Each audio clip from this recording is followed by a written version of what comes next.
विद्युत आवेश एवं क्षेत्र। गॉस प्रमेय के अनुप्रयोग, कल हम लोग ने गॉस प्रमेय पढ़ा, आज उसका क्या क्या उपयोग है इसके बारे में पढ़ेंगे। 3-4 उपयोग हम लोग पढ़ेंगे one by one. Applications of Gauss theorem. पहला एप्लीकेशन है अनंत लंबाई के एक समान आवेशित सीधे तार के कारण विद्युत क्षेत्र की तीव्रता, intensity of electric field due to a line charge. अब हमारा प्रश्न क्या है, पहले इसको समझ लीजिए।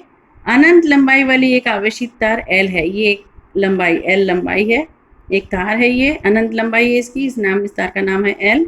ये आवेशित है और इसका क्या है, एकांक लंबाई का आवेश घनत्व लैम्डा कूलम पर मीटर है। एकांक लंबाई का आवेश घनत्व, ये टर्म आप पढ़ चुके हैं इसके पहले भी, लैम्डा वर्ड आप जानते हैं। एकांक लंबाई का आवेश घनत्व, इस तार का हमने क्या लिया है, लैम्डा लिया है। अब इस तार से क्या करते हैं, r दूरी पर एक बिंदु P है, इस बिंदु P पर हमको क्या निकालना है, विद्युत क्षेत्र की तीव्रता। विद्युत क्षेत्र की तीव्रता कहाँ से आई, क्योंकि ये लंबाई जो है, ये तार जो है वो कैसा है, आवेशित है। तो ये आवेश के कारण बिंदु P पर, इस r दूरी पर एक बिंदु यदि P लेता है तो P पर विद्युत क्षेत्र की तीव्रता लगाएगा ये आवेशित चालक तार। इस E की गणना हम करने थे। तो इस E की गणना करने के लिए कल जो हमने गॉस थ्योरम पढ़ा, हमने क्या बताया कि इस प्रकार का कोई भी प्रॉब्लम सॉल्व करने पहले हम क्या करते हैं, अपने प्रॉब्लम को ईजी करने के लिए एक गॉसियन सरफेस की कल्पना करते हैं, गॉसी पृष्ठ की कल्पना करके प्रॉब्लम को हम क्या कर लेते हैं, ईजी बना लेते हैं। और मैं बता और चुकी हूँ कि कूलम्स लॉ के द्वारा जो E हम नहीं निकाल सकते ईजीली, उसको हम गॉस थ्योरम के द्वारा ईजीली निकाल लेते हैं। आप क्या करते हैं, तार L को हम अक्ष मानते हैं और r त्रिज्या लेकर के और स्मॉल l लंबाई का हम एक बेलन की कल्पना करते हैं। ये हमारा क्या है, गॉसियन सरफेस है, गॉसी पृष्ठ है। आप लैम्डा के बारे में गॉसी पृष्ठ की कैसे कल्पना किया, हमने स्मॉल l लंबाई लिया और l जो तार है उसी को हमने क्या लिया, बेलन का अक्ष लिया, और इस अक्ष की जो बेलन की जो त्रिज्या होगी वो कितनी है, r है। इस प्रकार आप इसको जब एग्जाम में लिखेंगे तो इसको डॉटेड लाइन से, ऐसा डॉटेड लाइन से दर्शाएंगे ताकि ये समझ में आएगा कि ये गॉसी पृष्ठ को बताता है। ठीक है, इसके बाद तार L को अक्ष r त्रिज्या, ये आप लिखेंगे, बेलन का बनाया, यह गॉसी पृष्ठ या पृष्ठ की तरह कार्य करेगा, गॉसी सतह या गॉसी पृष्ठ की तरह कार्य करेगा।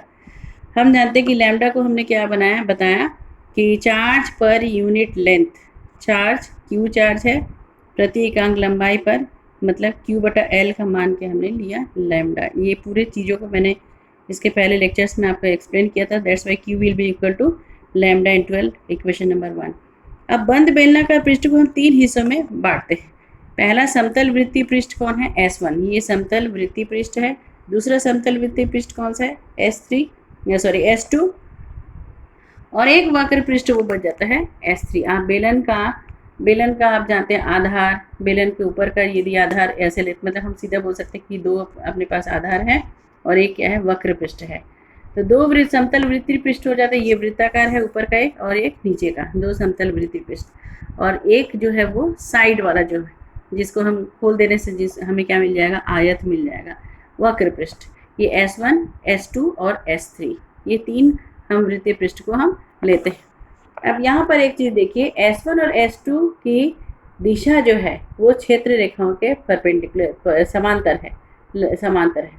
ठीक है, S1 एवं S2 क्षेत्र की दिशा, S1 एवं S2 पृष्ठ लिखिए इसमें, पृष्ठ की दिशा जो है वो क्षेत्र रेखाओं के समांतर है, जबकि S3 जो है वो लंबवत है। देखो आप यहाँ पर देखो, S2 इस तरफ है, ठीक है, और E इस तरफ है, मतलब क्या है, इन दोनों के बीच में 90 एंगल है। इसी प्रकार S2 आउटवर्ड होगा, ये भी आउटवर्ड होगा बाहर की ओर, ये भी इस तरफ बाहर की ओर होगा। ये S2 के दिशा के साथ E जो है वो लंबवत है। कौन कौन है, S1 और S2 E के परपेंडिकुलर है। E.ds cos थीटा आपको पता है, फाई जो है वो E.ds डॉट प्रोडक्ट में cos थीटा आता है, तो cos 90 करके ये 0 आ जाएगा। केवल जो S3 पृष्ठ है उसके लिए क्या आएगा, E और S3, ये S3 पृष्ठ है हमारा, वक्र पृष्ठ का छोटा सा हिस्सा लेके बता सकते हैं हम। S3 पृष्ठ की भी दिशा भी जो है वो E के तरफ ही होगी, तो E.ds cos ऑफ 0 आएगा।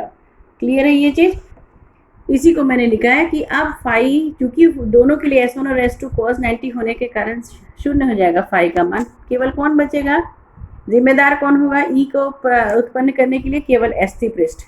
S3 पृष्ठ के कारण ही क्या निकलेगा? Phi E. So phi will be E dot S3, या हम लिखेंगे ई S3 कॉज ऑफ 0।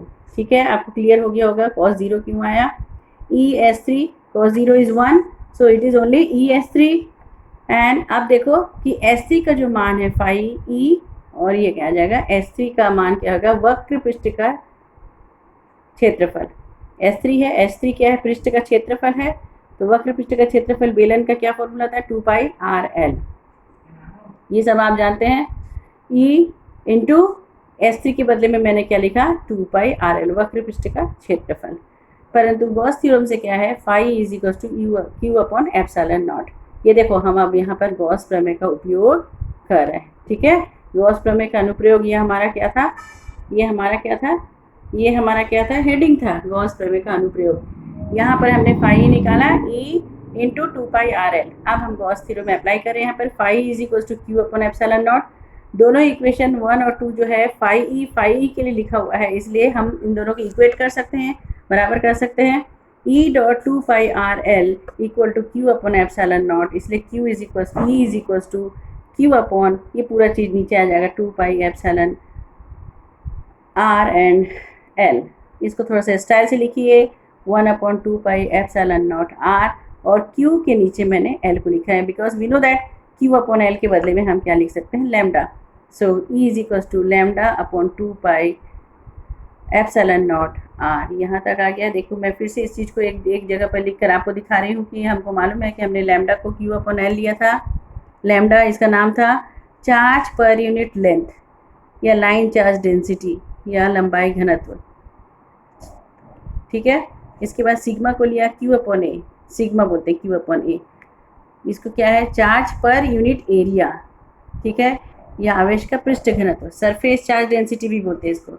और एक हमने पढ़ा था rho is equal to Q upon V, आवेश बटा आयतन। रो चार्ज पर यूनिट वॉल्यूम, या वॉल्यूम चार्ज डेंसिटी भी कहते हैं, आयतन पृष्ठ घनत्व। ठीक है, आयतन घनत्व, ये है पृष्ठ घनत्व, आयतन घनत्व, और ये है लंबाई घनत्व। एक है लैम्डा, एक है सिग्मा, और एक है रो।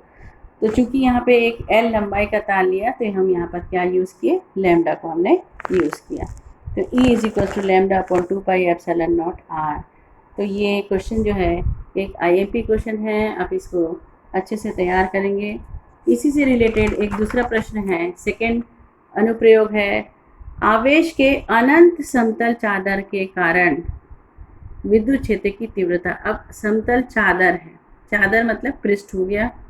ठीक है, लाइन मतलब उसका लंबाई है, चादर है मतलब इसका मतलब क्या है? उसका एक क्या होगा?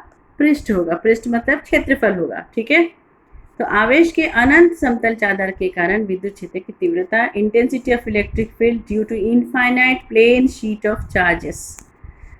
आवेश के एक अनंत समतल चादर की कल्पना करते हैं जिसका पृष्ठ घनत्व सिग्मा है। अब हम क्या लेंगे? लैम्डा ना लेके हम अब लेंगे सिग्मा। चादर से, ये देखिए एक चादर है, ये पूरा पॉजिटिवली चार्ज है। चादर से r दूरी पर हमारे पास एक बिंदु क्या है? P पर हमको विद्युत क्षेत्र, यहाँ से हम r दूरी पर चादर से, आप चादर की कल्पना कर सकते हैं, r दूरी पर हमने लिया है एक बिंदु P। एक जस्ट इसी के ऑपोजिट साइड में r दूरी पर ही दूसरा बिंदु हम लेते हैं P प्राइम।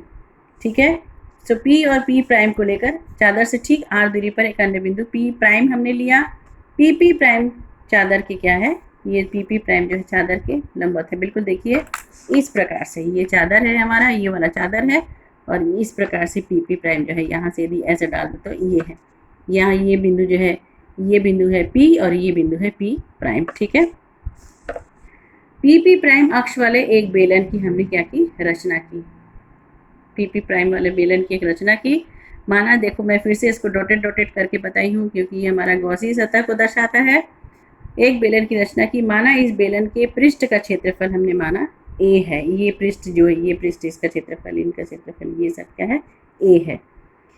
बेलन का बंद पृष्ठ जो है गॉसियन सरफेस की तरह होगा। पहले बता चुकी हूँ, गॉसी सतह की तरह बेलन गॉसी सतह या गॉसी पृष्ठ के जैसे व्यवहार करेगा। गॉसी पृष्ठ के अंदर कुल आवेश अंदर जो है आवेश क्या हो जाएगा? Q is equal to sigma upon A, because sigma is equal to क्या है? Q upon A, and therefore Q is equal to sigma into A।